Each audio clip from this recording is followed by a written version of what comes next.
Hello, boys and girls. It's Miss Tolly, and I am back with The Chocolate Touch, and I will be reading today Chapter 8.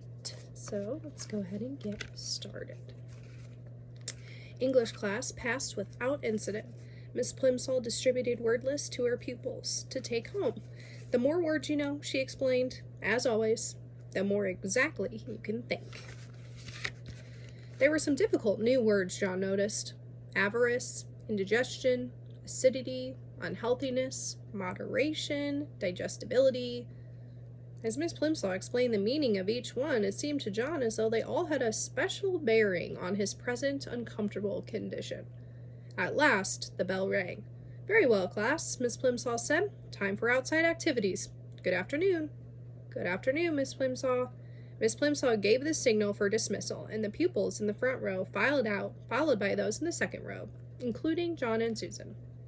Susan played a violin in the school orchestra, and usually she and John went to the rehearsals in the auditorium together. This time, Susan hurried on ahead of him. John followed very slowly. The members of the orchestra were sitting at their music stands on the auditorium stage when John, carrying his dark blue trumpet case, got to his chair in the brass section. Mrs. Quaver had already begun to explain the difficult passage to the girl who played the flute.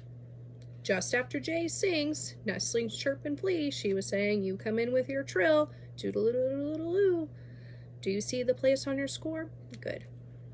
"Ah, John," Mrs. Quaver exclaimed, seeing him in his place, "I'm glad you're not absent. As I've just told the others this afternoon, we're having the first joint rehearsal of my arrangement of A Boy's Song by James Hogg. We've been over all the individual parts and all the sections, you will recall. Now it's time to fit the pieces together." John nervously opened his trumpet case and took in his shining golden trumpet from its bed of scarlet velvet. The beautiful new instrument gave him confidence. He worked the valves nimbly with his fingers and looked up at Mrs. Quaver again. "Now, John," she said, "tell me when your little solo begins." "Right after the end of the second verse," John promptly replied. He had practiced his part every evening in the basement at home for the last 2 weeks. He knew every note perfectly. After the line, "That's the way for Billy and me." "Good," Mrs. Quaver said. "And don't forget what I told you, John. This is a happy song. I want you to play ta-ta, ta-ta, ta-ta, ta-ta, simply repeating the rhythm of the voice. And I want you to be light and lively. This is supposed to be the song of a boy who loves romping in the country." Ta-ta, ta-ta, ta-ta, ta-ta, John thought. This shouldn't be too difficult. Even with the whole orchestra listening to him, he had played it over and over again at home. But he would have to try extra hard here. This was to be his first solo. Everyone else was depending on him to play it properly. "Right," said Mrs. Quaver brightly. With her baton, she rapped twice sharply on the music stand before her. All the musicians brought their instruments into playing position. Susan poised her bow over the strings of her violin. John held his trumpet close to his mouth and wiggled his fingers on the valves. Mrs. Quaver's baton moved from side to side, up and then down. The cymbals clashed and the drums thumped. The pianist brought his fingers down on the ivory keys of the piano. The violinist and cellist made their weeing and whumping sounds. All were in perfect unison. The rehearsal had begun. After the introduction, one of the older boys began to sing.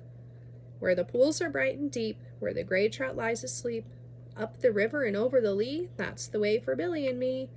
After the last line of the first verse, John's fellow trumpeter echoed the rhythm of the singer's voice. Ta-ta, ta-ta, ta-ta, ta-ta. Mrs. Quaver smiled approvingly at the successful performance, and with her baton gave the singer the signal to begin the second verse. "Where the blackbird sings the latest," an oboe went peep. "Where the hawthorns bloom the sweetest, where the nestlings chirp and flee," the flute warbled according to plan. "That's the way for Billy and me." John swallowed with an effort and put the mouthpiece of his trumpet to his lips for his solo. The mouthpiece instantly changed to chocolate. Then almost as fast, the chocolate spread along the instrument, changing all the flashing gold into dull brown. The first note came out fairly true, ta, but the chocolate trumpets cannot withstand much pressure. The hole in the mouthpiece softened and clogged up, and the valves stuck as John desperately tried to finish his part. Mrs. Quaver's eyes almost popped out of her head as she listened to him play. Ta-ta-ta-ta-ta-ta. It sounded as though John were trying to play a soap-filled bubble pipe. Terribly flustered, he put down his trumpet. Mrs. Quaver was speechless. The orchestra was rocked by uproarious laughter. The other trumpeter leaned over toward John's chair and picked up the trumpet. "It's a chocolate trumpet," he shouted derivatively. There's John. He's running out of the orchestra room.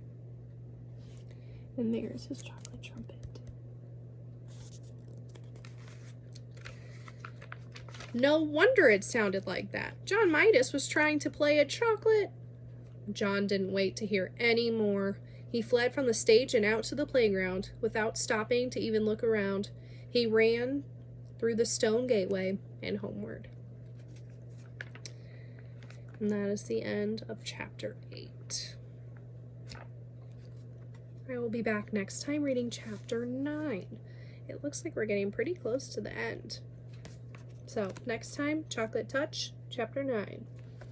Have a great day, guys.